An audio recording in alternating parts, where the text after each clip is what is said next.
So welcome, everyone. Thanks Great. for bearing with us. We have Clare Toeniskoetter. Did I say your name right, Clare?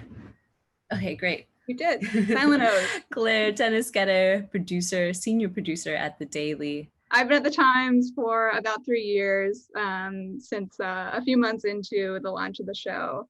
And so back when we used to be a staff of about 5 people, and now if you listen to the show and hear our credits that air on Fridays, we're now like 30, 40 some odd people. So we've grown substantially, but I was there at the very beginning. And before that, I worked at Marketplace, I worked at WNYC, and did the bouncing around at many, many places in New York. And way before that, I started in public radio at a small member station in Michigan called Michigan Radio. Okay, so as I was saying, we're a giant, giant team on The Daily now. So I'm going to talk you through first how a typical episode is made, and then I'll talk a little bit about sound design and scoring. I just threw this up here to show how big. I think it's every time I've talked to people who are starting out in audio, I think we have, like, working on The Daily, we have such an unfair advantage because we just have so many brilliant minds behind everything we do. This screenshot was from Election Day. We did a live show. So even though we're a podcast, we did our first live stream, and then we all got together afterwards and cheered for the 10-person team that put that on. But we are many. But I hope that what I tell you, there'll be some tips that you can take away even as you're working on projects just on your own. So again, on the theme of it takes many people, takes a village, a typical daily episode has all these people involved. We have our host, which is 95% of the time Michael, our guest, which 90% of the time is a New York Times reporter. Sometimes it's a real person source, sometimes it's both. And then the key is we have many producers and many editors that work on every single episode. We usually have at least 2.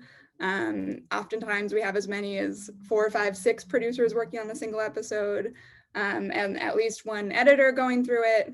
And again, oftentimes more. I'm working on a project right now that has 3 different editors. And then we finally have an engineer who just does all the finishing touches and uploads the audio for us. And because of the time of how long it takes to make an episode, he's based in London, which I'll talk you through a typical day, and that will make a little bit more sense. So we have 2 types of episodes. We categorize our episodes on The Daily into 2 big buckets.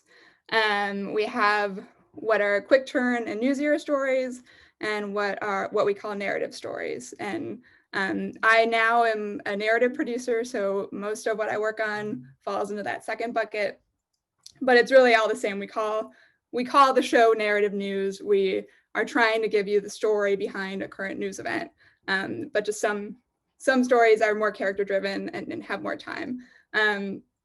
So this slide just to show you what we give more time to. So quick turn stories are the ones that are truly made in 1 or 2 days, where just taking a straightforward news story, but also looking for a way to tell it in a way that feels more like a story. So rather than just a reporter saying, like, or an anchor like on TV telling you these are the most important things to know about this, we're finding a moment in history, or we're setting the clock back a couple months and bringing us up and giving us all the details to fully understand the news of the moment. And so the sort of puzzle pieces of those types of episodes is typically just an interview, a 2-way interview between Michael and a New York Times reporter. And then we build it out with archival news clips, press conference clips, and music, which we'll come back to and talk about in more depth. And then we're always thinking about landing our episodes like on a bigger thought, that it's more than just presenting you with the news. We want you to step away with the daily episode and truly understand the kind of context that a story fits into. So those are the quick turn stories. Narrative stories are the ones that I think really sing on The Daily. They're the ones where you really get to know people and characters. They're when you get to leave the studio or now leave our Google Hangouts where we're taping while we're all remote.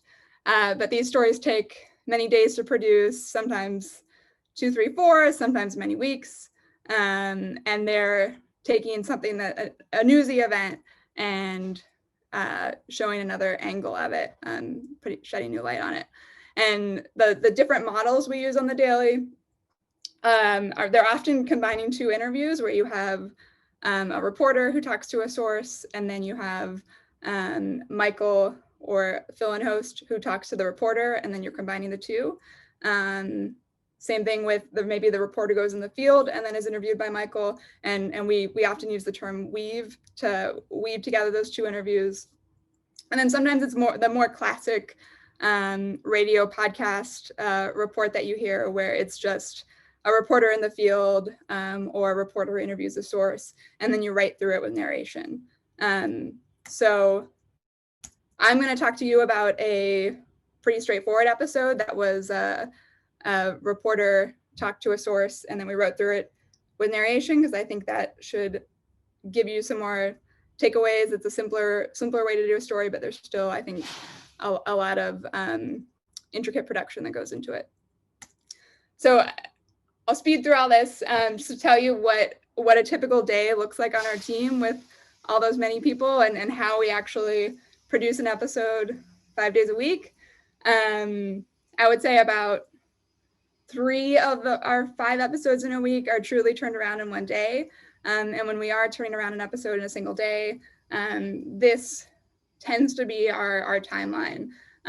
We have the New York Times has a meeting at 9 a.m. for the top editors that represent all the different desks of the New York Times. So we have national desk, politics desk, international desk. They all gather currently on a Google Hangout, and they are pitching their top stories, their original reporting, the news they're breaking that day, to go on the front page of the New York Times, and to go on the front page of the paper the following morning, and on the front page of the website that day. And we have one person that goes to that every day as a fly on the wall. We rotate it and take notes, and then send that to the rest of our team. The rest of our team then meets, and having read those notes, having read the coverage that day, we have a lengthy meeting where we all debate what story we think is the most important, what story we think will still be important the next day, won't change too much, what story demands a larger explanation than just a few sentences in the back end of the show, which we call the headlines, and what story, has a nice narrative to it. So in that meeting, again, it's this big team. It's Michael, it's producers, and it's editors. We meet for at least an hour and have a robust discussion, and then hopefully land on a story to do. And then after that, we get buy-in from the reporter and make sure that they want to do the story with us. And we put together a rough structure of how we think that story should unfold. Because the show needs to be produced so quickly, a lot of our work is in the pre-production. It's in going into an interview with a very clear roadmap of how you think the story should unfold, what beats you want to happen where, and what you pull out of the story before you even, what details from the print piece or from the reporter's reporting you don't want it in at all, so we can very quickly polish it and finish it by the next morning. So some of that happens in our chat with the reporter, where we're making sure we have the story right. And then again, several people on the team get together and put together our ideal structure for the story. We then record with the reporter. We record a lot for what ends up being a 20 to 30 minute episode. We usually record for well over 90 minutes. And so a lot of our process is then editing. We record for so long because even when we've structured everything so well beforehand, we often have many tangents, extra details. We also will, with our own reporters, we'll sometimes ask the same question multiple times.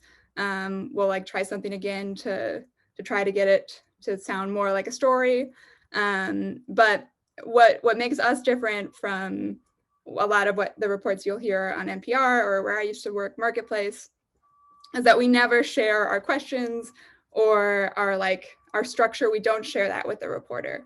Like a lot of what you hear, again, on NPR and on public radio is what we call, or what I call, like a scripted two-way, where the reporter will write out beforehand, like, okay, the host will ask me like a general version of this question, and then I'm gonna like more or less read this block, but I'm gonna have written it so it sounds like a natural conversation. Like we starting the Daily we're not working with people who have radio experience, so they're not gonna know how to deliver like that answer in a way that doesn't sound read.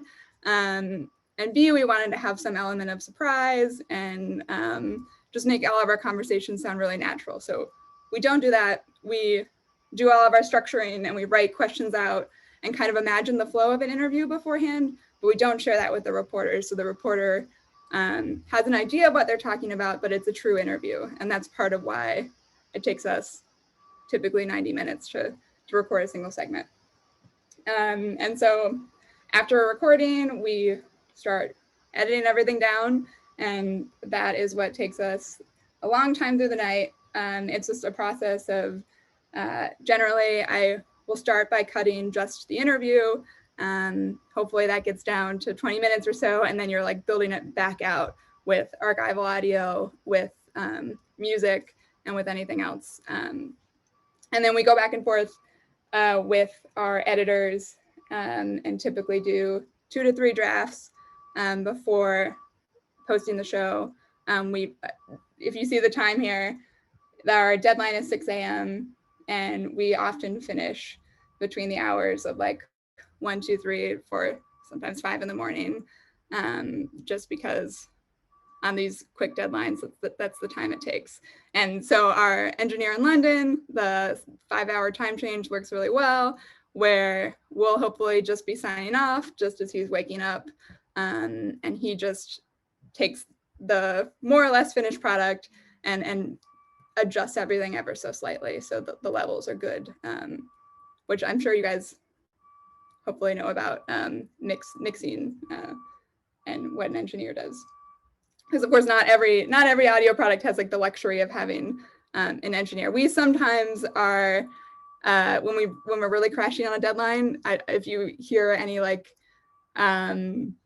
complex daily episodes that sound like a lot of work went into them, that are also like on breaking news, you may hear something. If you wake up right at 6 a.m., you might hear something that's not mixed, because sometimes we're crashing and we just have to put up whatever we made it through, and you might hear like that Michael sounds louder than the guest or something like that, and that's because we haven't had time to mix. But even if that happens, we'll mix it straight after. Anyways, that's a typical day. But narrative stories are more or less the same process, just with more time and many more edits, and typically even longer interviews. So I'm going to talk you through a specific episode that I worked on earlier this year with our reporter Caitlin Dickerson and a woman named Achut Dang, a real person. So this is what I was talking about before. What is like the real heart of the Daily is these stories where the guest is a New York Times reporter, but this one, the New York Times reporter is more of the host, and the guest was a real person that she met in her reporting process.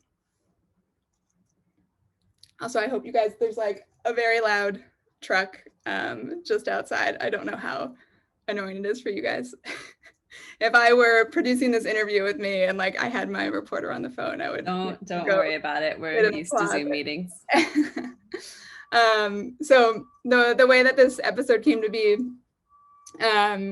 it had already, the print piece already ran, and I just came across it when it already published. Caitlin wrote it with another Times reporter, Miriam, and this was early days of COVID, and I had already been trying to find real people who, this was a time when like most people weren't working, who only essential businesses were open. So I'd been calling grocery stores, just cold calling people, cold calling like UPS and USPS workers, people who work in Amazon and similar warehouses, and then like trying to really bring to life like what the experience is to be working while the rest of us were at home in early days.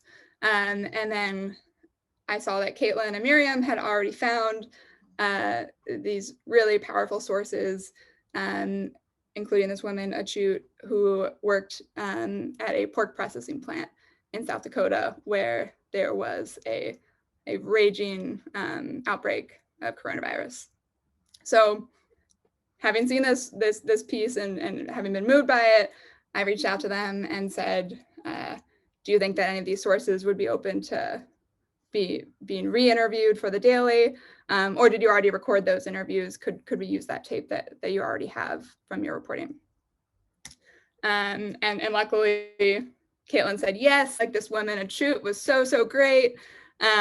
She said, you know, I had long conversations. I talked to her for hours, but like it was so sad. I only could pick like a few quotes to include from her in the print piece. But she just has this incredible story.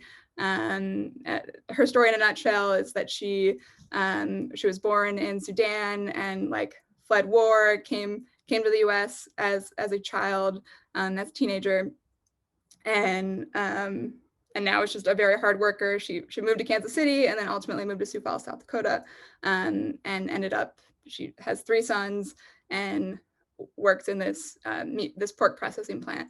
And she like takes so much pride in the work she does. And yeah, so very powerful character. Caitlin really talked highly about her, and said, I actually recorded some of my conversations with her.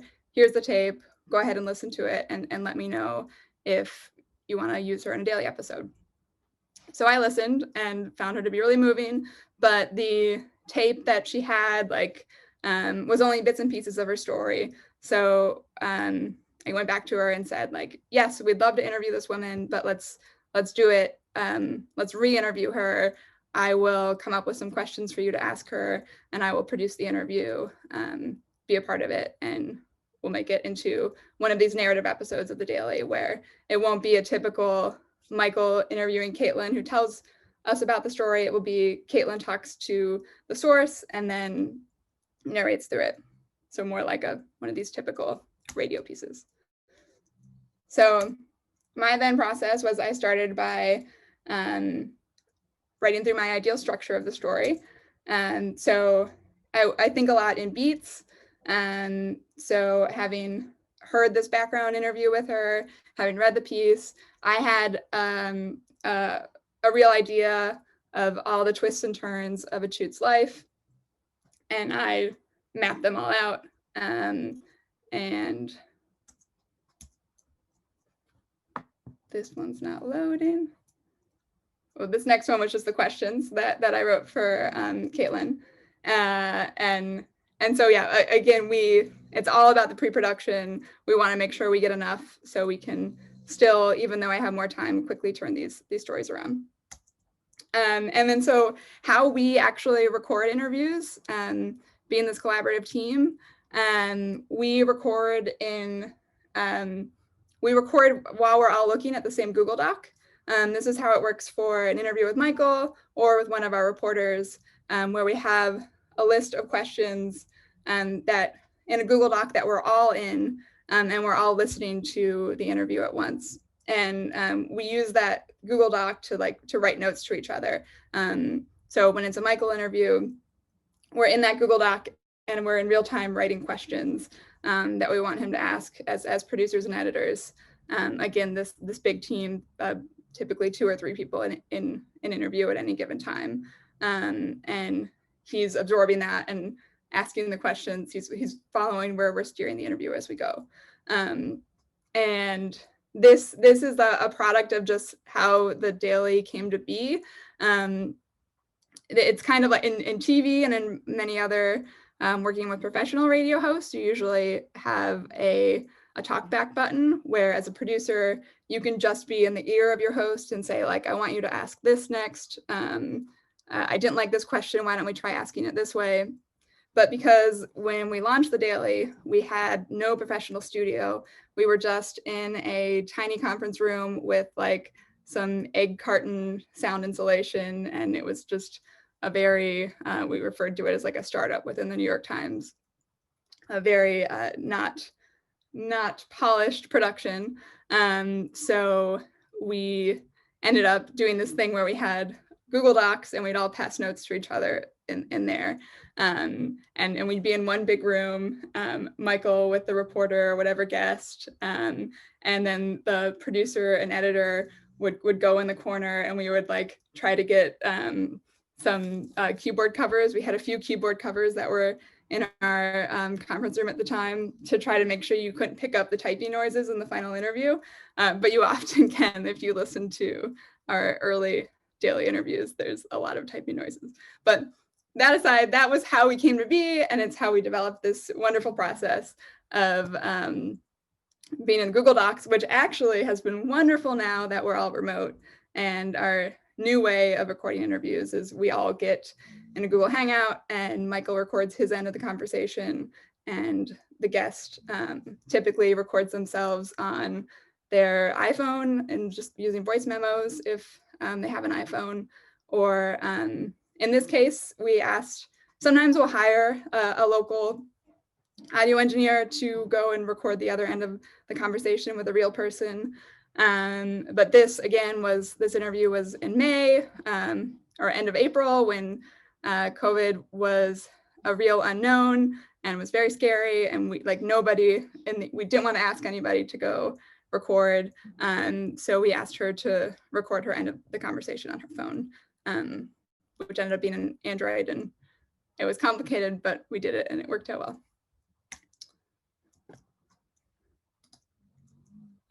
So I think I have some screenshots of Pro Tools that aren't showing up. But we ended up recording with her. We ended up recording with her for 3 hours and had just way too much tape to work with afterwards. This, like, looking back, I could have come up with a more polished structure beforehand and questions beforehand. This woman just had such a journey in her life. We kind of went through all of it in this 3-hour interview, like the tiny beats of how she emigrated from Sudan to the US and didn't need to do all of that. But in the end, we had this 3-hour interview that then I had a few days to work with and whittle down. So my process was then cutting that down. We ended up, I worked with another producer, and we just split the interview in half. So I cut the first half and he cut the second half. So this was my first draft. I got it down to 20 minutes and he had another 20-minute half. So our first draft was about a 40-minute episode. And then from there, we wrote some narration throughout for Caitlin to do. And it got bigger again, of course.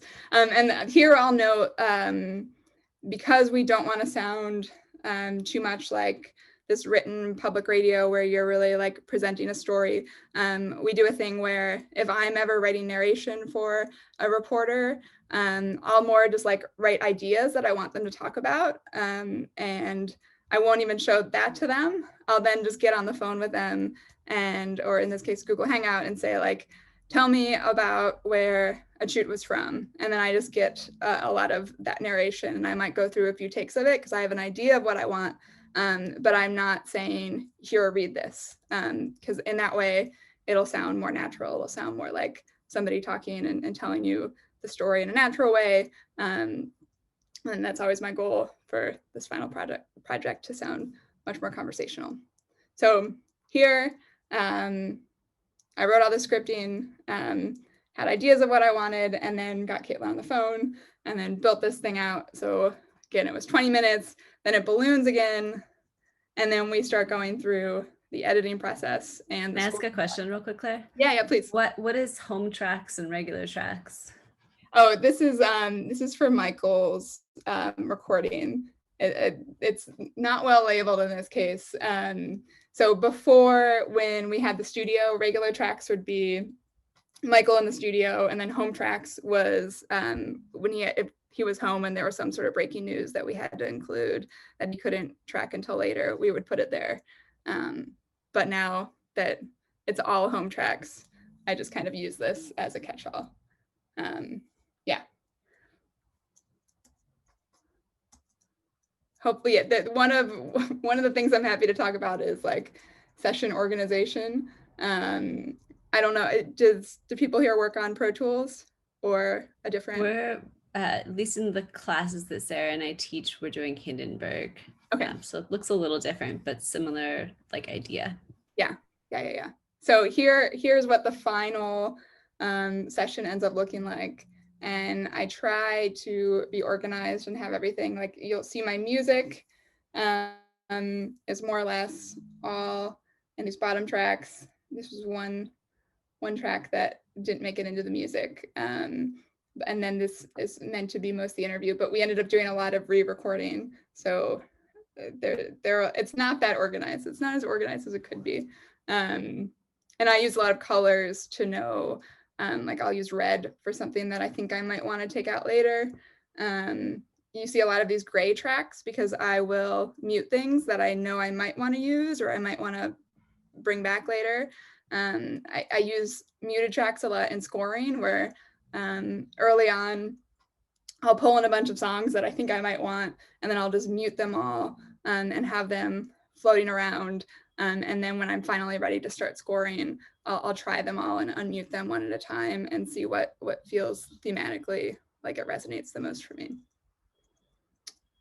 So jumping ahead to the process and music, well, just to close out this episode, again, this was one where I had more time to do it. So what ended up happening was Eric, the other producer working with me, he worked on that second half. At a certain point, we brought it all together, and I like took the episode to the finish line. And so that meant I was, after we had this full interview together, I was adding the music, and I was also looking for any sort of archival audio to bring it to life more. In this case, this woman who was working at this meat processing plant, in one world, I might have asked her to record some audio at the meat processing plant.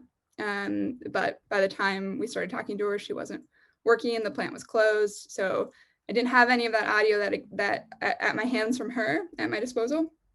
But what I did was I went online and tried to find some other videos from the plant where she works, and experimented with including some of that when she's talking about the job. And then she also references at one point a video that the CEO sends to all the staff when COVID happens and they're staying open. So that's another thing I added in afterwards. But essentially what the point I want to make here is how important I think it is to start with just cutting the interview, and then you only want to put in all this extra audio afterwards. You want a product that you want it to flow very naturally and keep your listeners' attention before you're adding in anything else. Like music should only be extra. This archival audio should only be extra. You should captivate your listener without adding anything else, which is what I did here. Again, I cut it, and then after my editor listened to just the two-way part of the conversation, I started building it out. And then we went through many steps of filing drafts and changing music and changing what pieces of this 3-hour interview we included where, and ultimately published it by 6 a.m. on May 4th. So with that, I want to talk more about scoring and sound design, and feel free again to jump in with any questions. And I can pull up the Pro Tools session for this episode as well.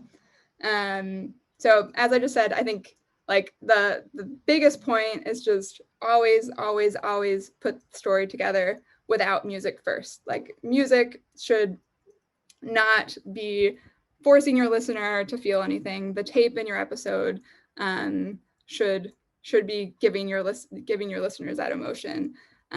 Music's only additive. It's not. It shouldn't be forcing us to feel. And I try to keep music to a minimum. There's also a debate over like whether or not news stories should have any sort of sound. When I started working in public radio, when I was at Michigan Radio many years ago, there like you would never put music in a news piece. You would only put music as what we call bumpers between different news segments. And it's only, I think, in the past 5 years or so, that we've started to, as podcasting has boomed, we've started putting music in our pieces a lot more. But you have to be really cautious with that, because music can introduce a level of bias if you're working on news. You don't want to, if you're doing a political story, you don't want to, have any sort of music that can sound like bias. You don't want, if it's like President Trump gives a speech, like if you have some victorious music, that says one thing. If you have like some like evil, conniving sounding music, that says another thing. So you want to try to be as neutral as possible when you do choose to use music. And I try to use as little music as possible, especially for something newsy. And I try to start with archival sound, sound in the field, if you're able to record sound in the field, any sort of found sound. I try to start with that before putting in music, and using that to give the piece more life and more depth. And then music is like the very last thing I add. But I still love music, and I don't want to discourage anyone from using music. And I think there are very specific ways to use music. I think there are a lot of different ideas of what kind of, I think from producer to producer, people use music in very different ways. I think the ways that I tend to use music are to begin and end a scene, to move a story along, and to emphasize points. But let me play some examples from this episode for you, because I think that will be more helpful than just saying this. Plans come Can we hear this? to mind, because these facilities tend to be. So this is that final Pro Tools session. And let me just play a couple examples. You'll see as we look through the music, you'll see we have the daily theme music here at the very top. In this episode, I actually used a slightly different version of the daily theme music. From the New York Times, I'm Michael Barbaro. This is The Daily. We have typically just the final song that you know as the daily theme that has all the different instruments. But here I took what we call the stems, so it breaks up each instrument, and took out the strings. I think there's another instrument that I took out just to give it a little bit of a softer feel, because I'd also started this episode with some really emotional tape, and I didn't want it. I wanted to give it a feel that it's not a normal newsy daily episode. One of my students today pointed out that she noticed that the daily uses different intro music depending on the theme of the episode, or like the feeling of the episode. I had never noticed that, but that's really cool to know. It's pretty rare that we do. This morning it was one that was also a sort of like less instrumentation version. We've also done some special versions. And again, as we've grown and now we like have the means with all these people, we now have a composer who's on our staff.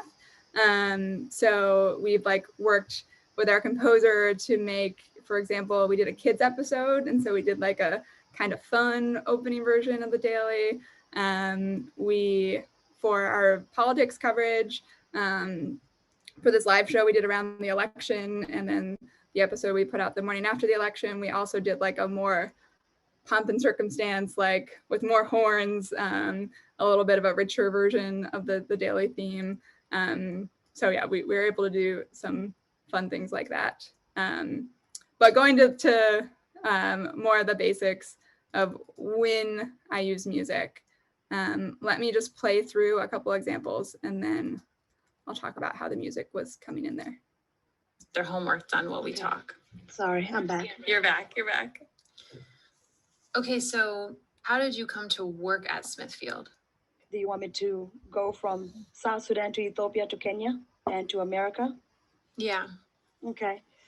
So yes, I was born in South Sudan, but then when I was 6 years old, we had a terrorist attack in the village. Achut was born in Sudan, and she became an orphan when she was 6 years old during the country's civil war. And we walked to Kenya. And that was in 1991 still. She grew up in refugee.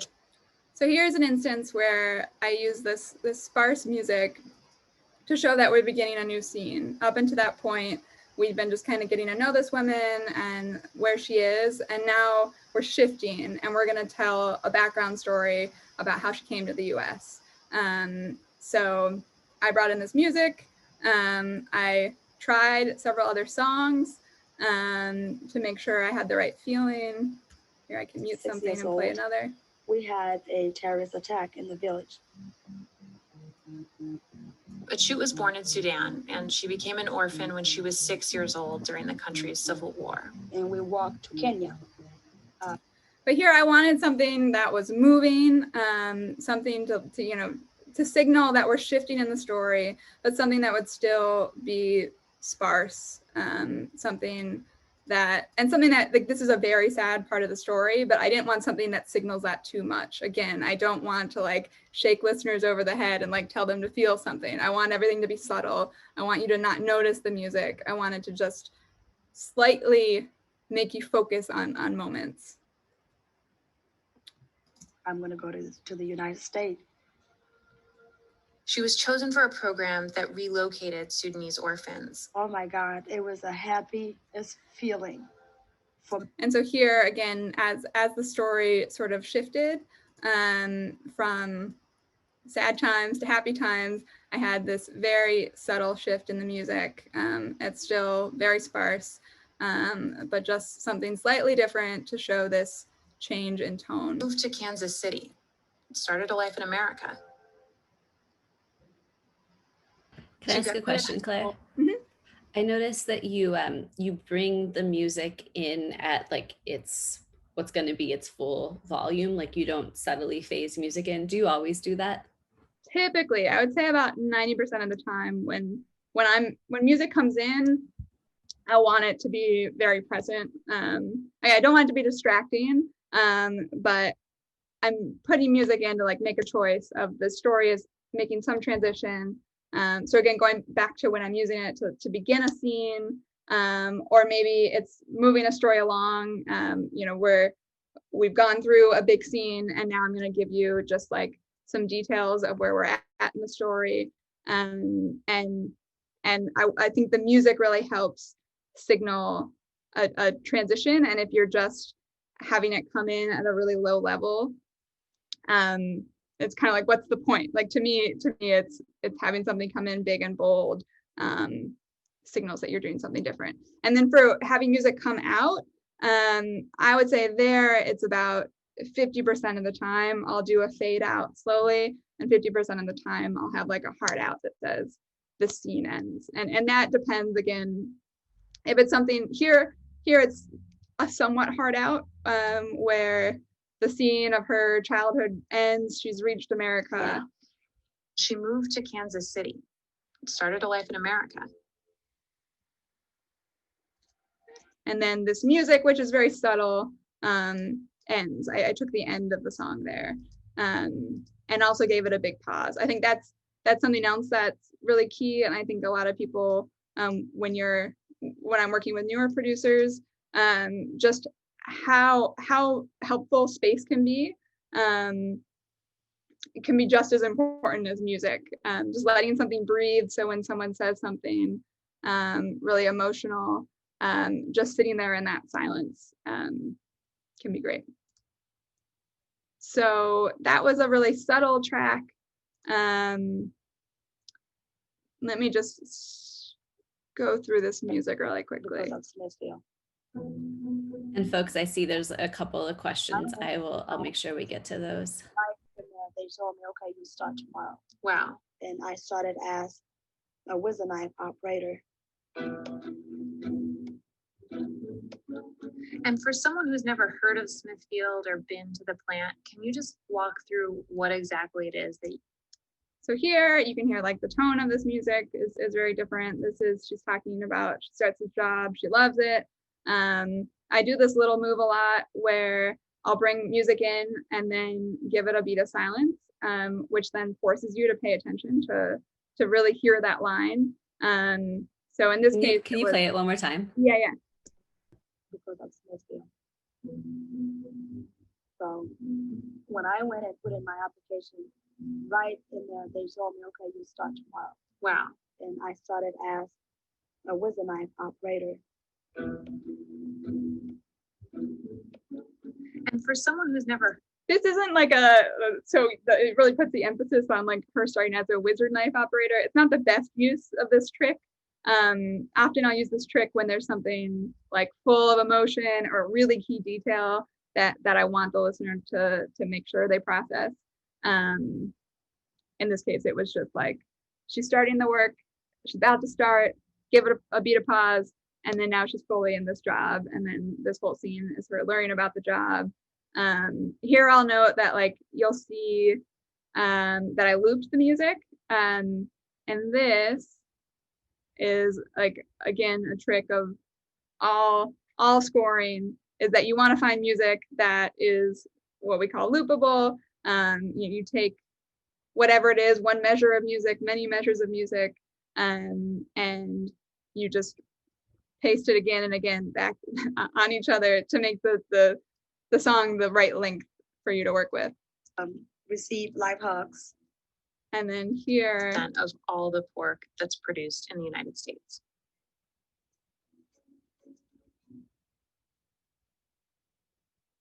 so again, I did a hard out for the music here where we learned about like the details of her job, and land at like how big this plant is, how much pork it produces for the US. And then I have the music come out, and there I'm signaling we're going on a different journey now where we're transitioning to moving along in a chief's life. So that's pretty much, I don't need to play through all these examples. Here, just to mention a couple other quick things on the music. This is another example of a song where I use stems. So I had one song with two different instruments, and so we have a hand drum.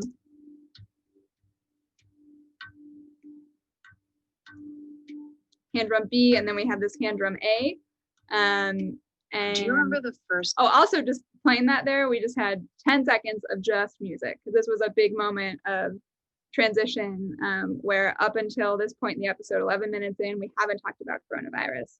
And now we're shifting, and I want to really signal with that music that we're coming on a new chapter. So I use the single hand drum, and then when there's like some more rising action in this scene. And then later that day, she gets an email. I add this second instrument. That second time was when I received an email. Claire, I want to make sure we get you out of here at 1 and also get to questions. Do you mind if we start on questions now? Let me jump back to the, I'll put up this other slide, but throw some questions at me. We had a question of where you get music from. Is there like a music library? And you mentioned that you have a composer, but do you have a music library? Like, how does that work? Yeah, so we, in the early days, we did not have an on-staff composer. We commissioned our theme music, but everything else we got from a library that we pay like a monthly fee to use everything from. So we use a library that's called APM, and I can show you it very quick. Oh, so it's like there's descriptions too. That's nice. Yeah, you can see this. Yeah. So you can type in keywords and play through all the different songs. So So you don't have to deal with like copyright or licensing. no. So yeah, we sometimes as far as there's another point I wanted to make of in trying to use field music or using field sound you record out in the world to score rather than just adding music after. I always look for moments of like natural music. So sometimes that's when you're interviewing someone, like figuring out what music they like, if it has meaning in the story.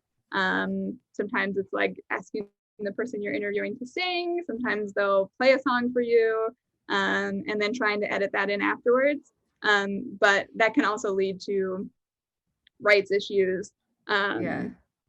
Like, for example, I covered an Elizabeth Warren rally early in the primaries, and she like famously came out to Dolly Parton's 9 to 5.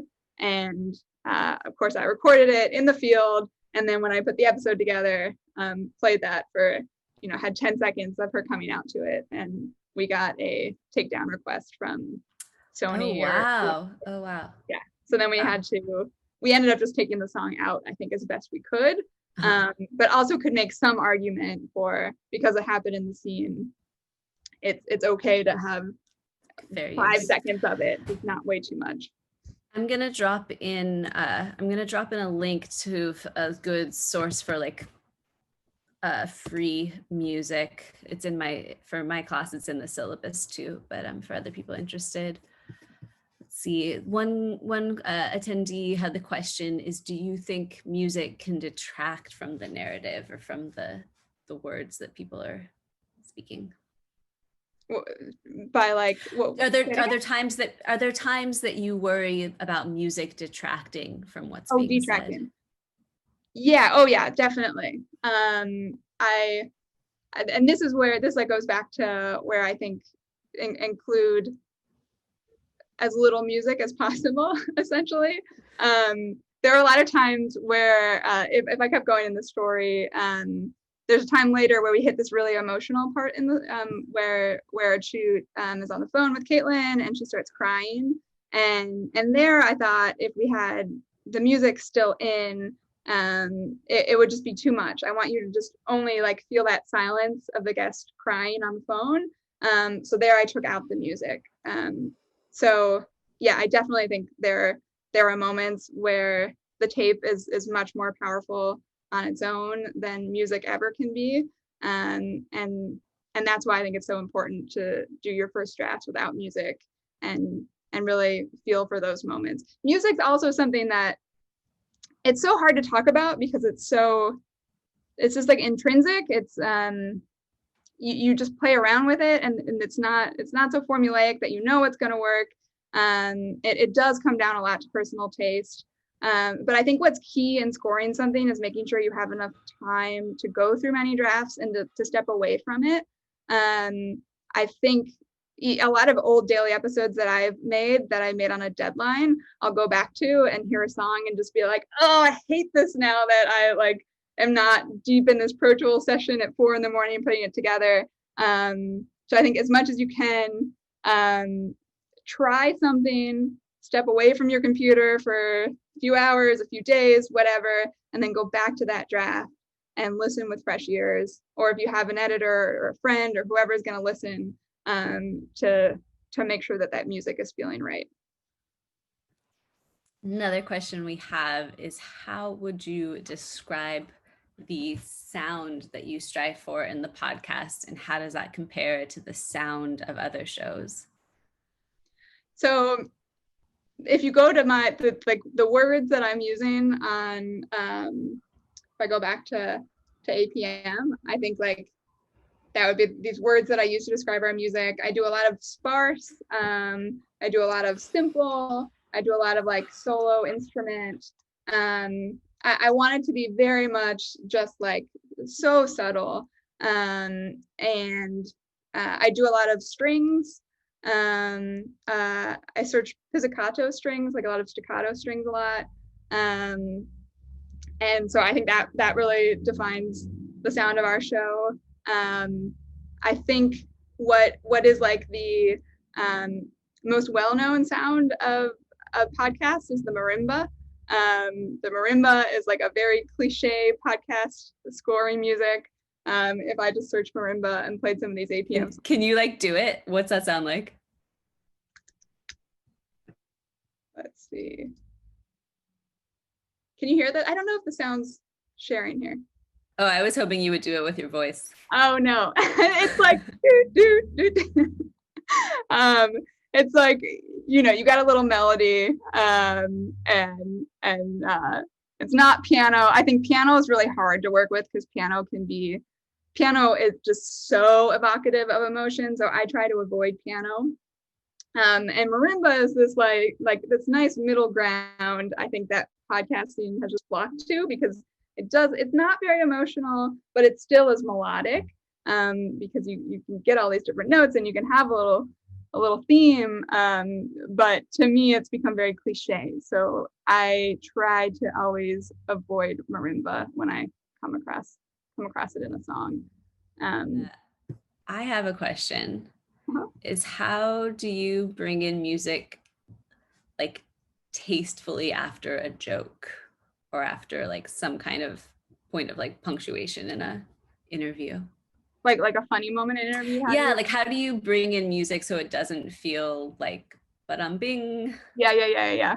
I think giving it like not having it come in too tight, too quickly, like giving that space, like and also finding things that are that aren't like when I go through APM, there are songs that I hear that I'll download like and save and like call them cheesy or like whimsical, that I know like I only want to use if I really want to make something sound like over the top cheesy. But I think it's all just about like choice of what exact song you bring in there. If you bring in something too big and bold after a joke, it'll feel like too much. This was the other point I wanted to make about the sound of the show versus other podcasts. I wanted to bring up the sound of all podcasts versus movies is something I encourage you all to pay attention to. Cinematic music is it had so many more layers. It's so much fuller. Whereas podcasts, because you don't have so much else going on in front of you, you don't have the visual, you only have this audio, you can't do as much with your music. You need these things that are super simple. They don't have an overbearing melody. And like I'll often see a movie and really like the music, and then afterwards go and try to like listen to that music and decide whether something like that could work in like a longer term piece I'm working on, to then try to like work with our composer to make something similar. But I'll find that the TV, movies, that music is just often way too full. And that's like a general tip I would say too, just like to really get a sense of what music works and doesn't, is try to dissect what you're listening to, both podcast and the movies you're seeing, and go back and listen to that music after the fact, and try to think through like, what is it? Is it the instrumentation that makes it work? Is it where it comes in? And reverse engineer it so you can use it in your own projects. We got 3 questions in the last 2 minutes. Can I ask one of them? Sure. I'll do the first one. Is just if there's a quick way to kind of explain how I like this, because it's apart from music, is how do you come up with a structure for a story so quickly? It's like, do you have golden rules for how you do that? It's, to me, the most common structure is chronology. I usually start with for more complicated stories, I'll always start with just a timeline, where I'm writing like what beats happen when, and then it's deciding like, is chronologically the best way to tell a story.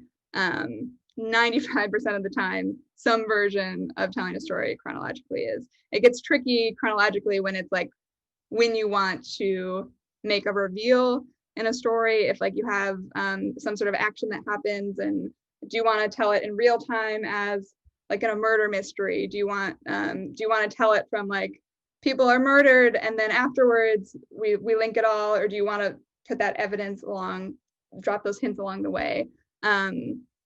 But the shortest answer, knowing that we don't have much time, is chronologically and putting together a timeline and then deciding what beats are the most important. Thank you everyone for attending. Everyone have a good holiday. Happy Thanksgiving. Thanks. Bye.